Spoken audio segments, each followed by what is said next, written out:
여러분 안녕하세요. 책 읽어주는 친구 빨간머리 준마입니다. 이번 영상은 데이비드 시버리의 나는 뻔뻔하게 살기로 했다 세 번째 시간입니다. 저자는 임상심리학의 세계적인 권위자이자 미국의 의학자입니다. 이 책에서 저자는 남의 눈, 남의 말, 남의 생각에 일일이 희비를 교차하며 상처받는 사람들에게 스스로를 어떻게 존중하면 좋을지 알려줍니다. 나는 뻔뻔하게 살기로 했다. 낭독하겠습니다. 제3장 자존감에 관한 몇 가지 오해. 오늘 회사원인 당신은 상사로부터 지독한 비난을 듣고 상처를 받았다. 당신은 궁금하다. 턱끝까지 차오른 말을 솔직히 그 면전에 대고 해버렸어야 했을까? 혹은 어쩔 수 없이 견디며 이 또한 지나가리라 참는 것만이 현실적인가? 이 상황에서 나의 자존감을 지킬 수 있는 방법은 무엇일까? 자존감에 관한 책도 많이 봤지만 일상에서 어쩔 수 없이 닥치는 갈등과 상처에는 매번 속수무책인 게 속상하다. 서로 존중하는 것에 행복의 열쇠가 있다. 힘은 지배하지만 사랑은 승리한다. 이는 어떤 작은 싸움에도 가정, 직장, 인간관계에서 일어나는 수많은 문제들에도 똑같이 적용될 수 있는 법칙이다. 만약 당신이 당장 회사를 관둘 수 없고 상처를 준 상사와 계속 얼굴을 맞대야 한다면 관계를 악화시키지 않고 상황을 개선하는 방법은 화를 가라앉힌 뒤 상대방과 이 문제에 대해 이야기를 나누는 것이다. 혹시 저과의 대화 자체가 자존심이 상하는가?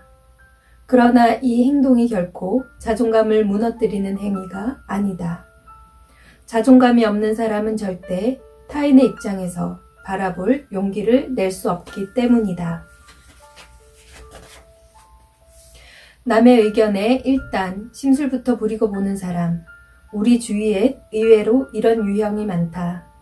자기 중심적인 성격이 지나친 나머지 무조건 상대방의 말을 묵살하거나 부정하는 것이다. 모든 사람은 근본적으로 자기 중심적이다.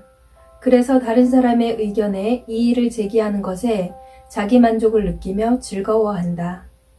어쩔 수 없는 감정이다. 사람들은 누구나 자신이 먼저 의견을 제안하는 쪽을 선호한다.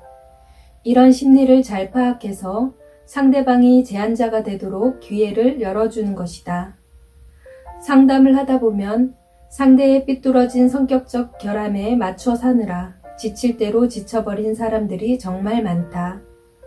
그런 사람들에게 해주고 싶은 충고는 꼭 자기 자신을 굽히는 것만이 평화적 해결은 아니라는 점이다. 그것을 극복하는데 유용한 전략적 임기응변은 살아가는데 필수적이다.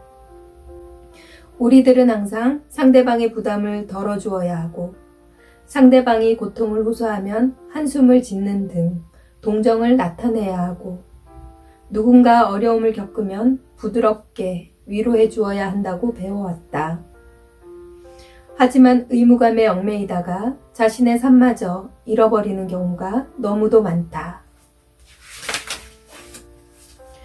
그러지 않으려면 스스로 감정적으로 치우치지 않게 객관적인 태도를 견지해야 한다.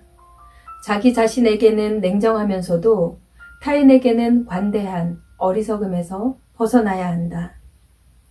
어떤 사람들은 이런 태도가 몰인정한 행동이라고 여길지 모른다.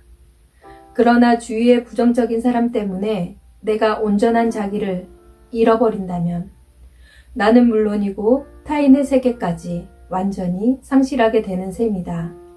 자기 존중의 세계로 나아가는 일은 무엇보다 먼저 온전한 자기 자신으로 뻔뻔하게 무장하는 것에서부터 출발해야 한다. 착하고 선한 기질에 친절하고 예의 바르고 협조적이고 양심적이며 정의감이 넘치는 사람이라도 자기 일을 끝까지 잘 해낼 수 있는 지혜가 없다면 실패, 그것도 완전히 실패하고 만다. 이것은 참으로 비극적인 일이다. 자신의 선량함을 지키는 방법을 모른다면 세상은 그가 가진 선량함을 이용해 노예로 삼고 감옥에 넣으려 할 것이다. 하지만 정작 문제는 이런 순간을 맞게 된 그들에게 처절한 가르침을 주는 사람이 없다는 것이다. 그 이유는 물론 자기 자신에게 있다. 미움을 받을까봐 자존심을 굽히고 움츠리거나 다른 사람의 기분에 영향을 받아 휘둘리는 일이 많은 사람은 착하기는 하지만 본래의 자신으로 살아가는 것을 무서워하는 한 선량함이란 결코 삶의 난관을 돌파하는 무기가 될 수 없다. 이 같은 사람들은 문제에 직면했을 때 자신의 이상에 맞지 않는 추하고 뻔뻔한 본심이 고개를 들 때마다 분별력을 잃을 정도로 자신을 꾸짖는다. 착한 사람일수록 완전해야 한다는 믿음의 노예가 되곤 하는데 그러다 자신의 이상이 파괴되면 자기 삶에 대해 의심하는 뒤틀린 사람으로 변해버린다. 맹목적인 선량함도 현대를 살아가는 데 있어서는 독이 되는 것이다. 지혜가 뒤따르지 않는 자기 존중은 손해만 보고 사는 바보가 되는 길이다. 하지만 지혜가 있는 선량한 이기주의자는 곤란한 상황에 직면하게 되면 문제되는 상황을 일일이 정리하고 모든 관계를 살펴본 후에 내적인 확신과 외적인 사실, 원인과 결론을 관련지어 해결의 실마리를 찾기 위해 노력한다. 이 과정에서 추상적인 것을 구체적으로 연결하며 마지막으로 지금까지 수집한 것들을 모두 조합해서 새로운 사실들을 과거의 경험과 관련지어 볼 것이다. 이는 질서정연한 지성적 사고를 기반으로 과학적인 추론 방법이기는 하지만 이해하고자 한다면 무척 단순한 과정이다. 자연은 그 법칙을 거스르는 사람을 용서하지 않는다. 자연은 우리들이 자기 사랑이 넘쳐 무지한 상태에 있을 때도 미움이 넘쳐 어리석은 행동을 했을 때처럼 만만치 않은 상처를 남긴다. 어느 쪽이든 고통을 느끼게 된다. 동기가 좋다는 이유로 자연에게 용서를 받는 사람은 없다. 세상의 틀 안에서 아무런 생각 없이 복종하더라도 마찬가지이다.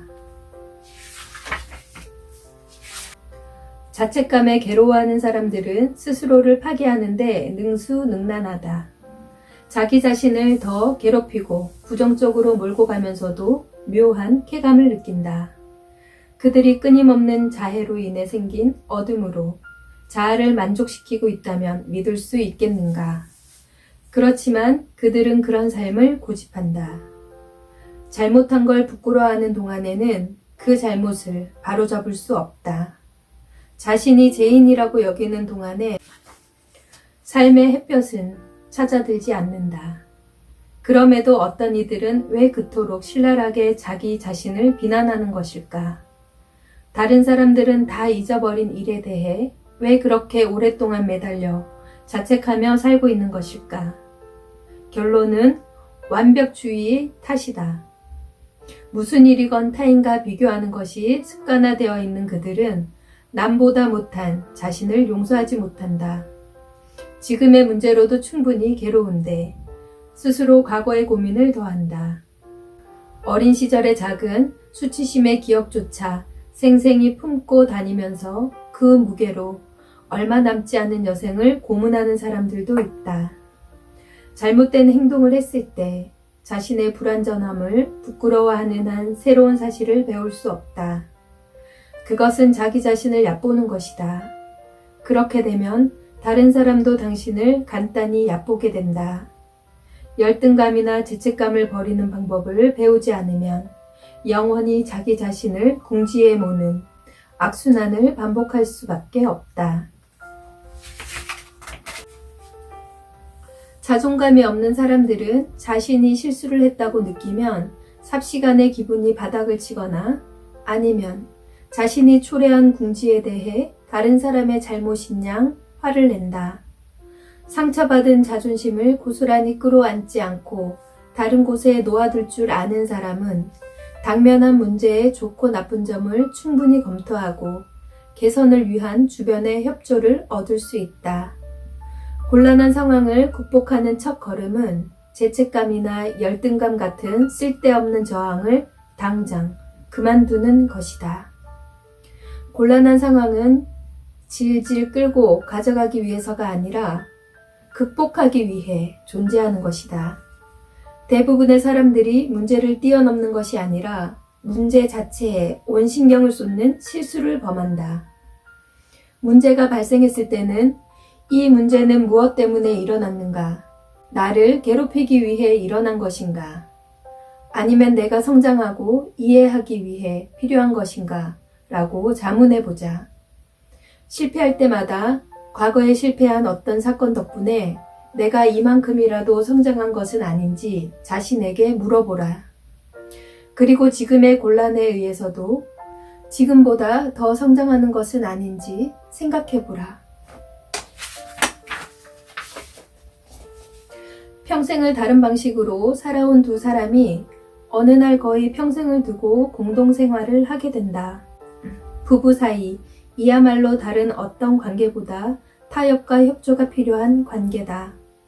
차이를 무신경하게 넘어가거나 자신의 취향만을 만족시키려고 해선 안 된다.